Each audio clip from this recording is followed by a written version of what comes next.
नमस्कार दोस्तों। Gardening pleasures channel पर आप सभी का स्वागत है। कई बार अपनी गाड़ी से लॉन्ग टूर पर जाते हुए आपने भी रंग बिरंगे गुच्छों में लदे हुए फूलों से भरी हुई बोगनविलिया को देखा होगा।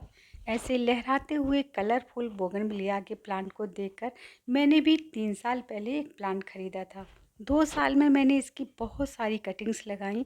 हर बार कटिंग सक्सेस होने पर मुझे और भी ज़्यादा अच्छा लगता है कटिंग लगाने में। बोगनविलिया की कटिंग आप में से बहुत लोगों ने लगाई होगी और सक्सेस भी रही होगी, लेकिन कई बार क्या होता है, अंकुरण होने के कुछ दिन बाद ही पत्तियां मुरझाकर सूखने लगती हैं और कटिंग खराब हो जाती है।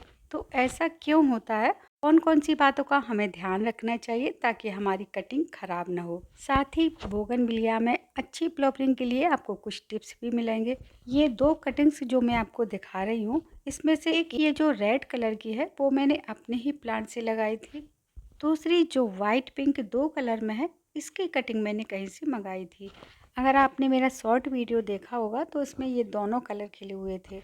आज मैं इन दोनों ही पौधों की रिपोर्टिंग करने वाली हूँ और साथ ही बताऊंगी आपको कुछ ऐसे टिप्स जिससे आपकी कटिंग भी सक्सेस होगी और रिपोर्टिंग के बाद ख़राब भी नहीं होगी।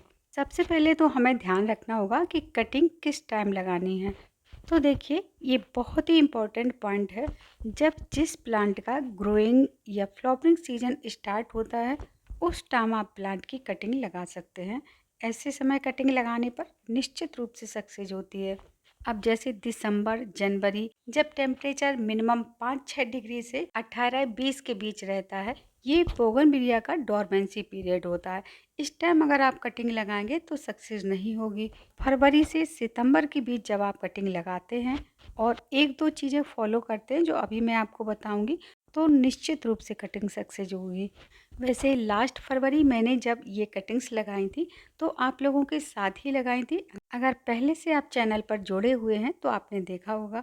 कटिंग लगाते समय या रिपोर्टिंग करते समय जो सावधानियां रखनी है उनको भी मैं साथ साथ बताती चलूँगी।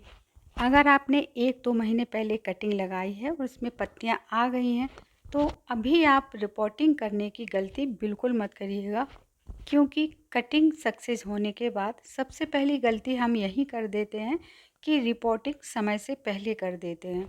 गुलाब, बोगनविलिया, किसी भी पौधे की कटिंग हो, सबसे पहले उसमें पत्तियां आती हैं।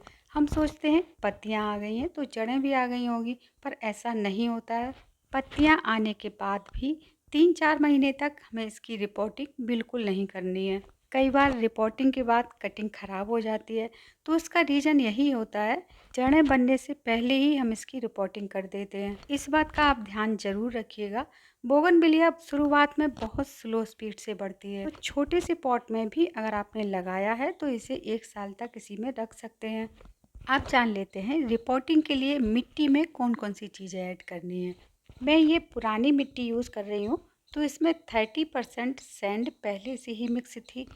मिट्टी को मैंने अच्छे से 2 दिन सुखाने के बाद 30% इसमें कंपोस्ट मिलाकर रख दिया था। आपके पास नॉर्मल मिट्टी है तो आप सारी चीज़ें एक साथ ही मिक्स कर सकते हैं। अभी 4 चीज़ें इसमें और मिलाई हैं। 2-3 मुट्ठी नीम खली, 1 चम्मच एप्सम सॉल्ट, 1 चम्मच पोटास, आधा चम्मच डीएपी के दाने। एप्सम सॉल्ट जो कि टोटल मैग्नीशियम होता है, इससे पत्तियां काफ़ी हरी भरी रहती हैं। फोटोसिंथेसिस के लिए ये बहुत ज़रूरी होता है। डीएपी जो कि फास्फोरस का अच्छा स्रोत है, इससे जड़ों का विकास काफ़ी अच्छा होता है। डीएपी की जगह आप 1-2 चम्मच बॉन मील भी डाल सकते हैं, लेकिन दोनों में से एक ही चीज़ डालना है। बॉन मील हड्डियों का चूरा होता है, तो मैं उसकी जगह डीएपी ही यूज करती हूँ। और पोटास जो कि फ्लावरिंग के लिए बेहद ज़रूरी होता है। पुरानी मिट्टी में ये सारी चीज़ें मिलाना ज़रूरी हो जाता है, लेकिन अगर आप नई मिट्टी यूज कर रहे हैं तो आप रेत, गोबर की खाद या कोई भी कंपोस्ट और थोड़ी सी नीम खली मिला लें।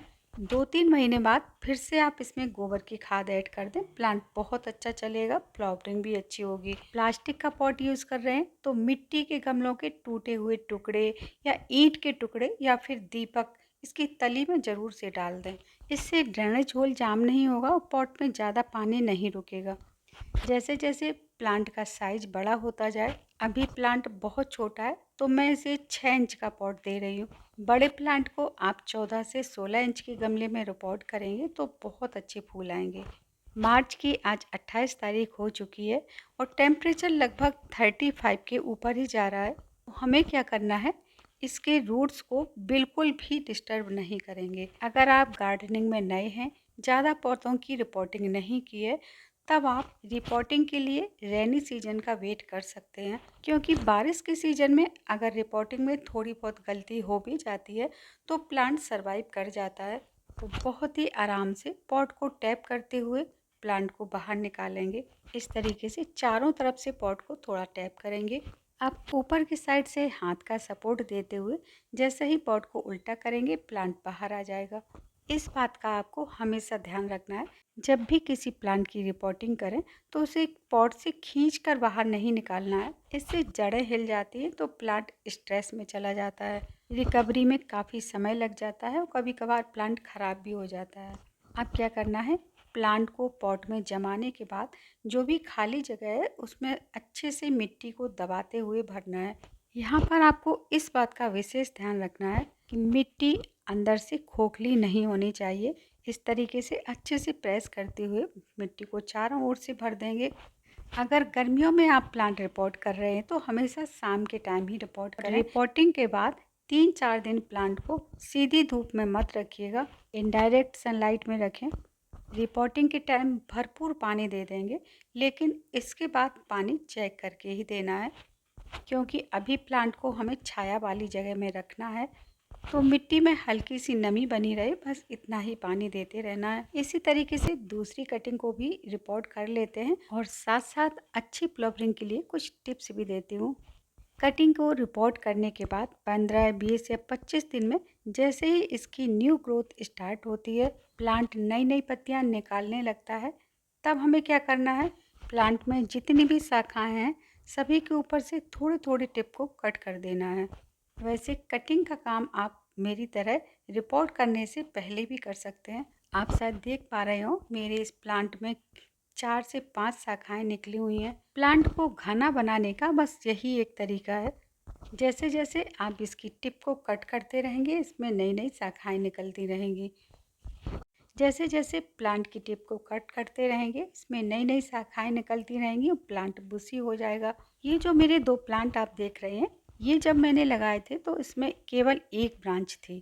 कटिंग से एक तो प्लांट घना होता है, दूसरा जो नई शाखाएं निकलती हैं उसमें फूल भी आते हैं। कटिंग वाला स्टेप आपको हर स्टेज पर करना है। जैसे ही प्लांट की फ्लावरिंग बंद होती है तब भी कटिंग करना है, छोटा है तब भी कटिंग करना है।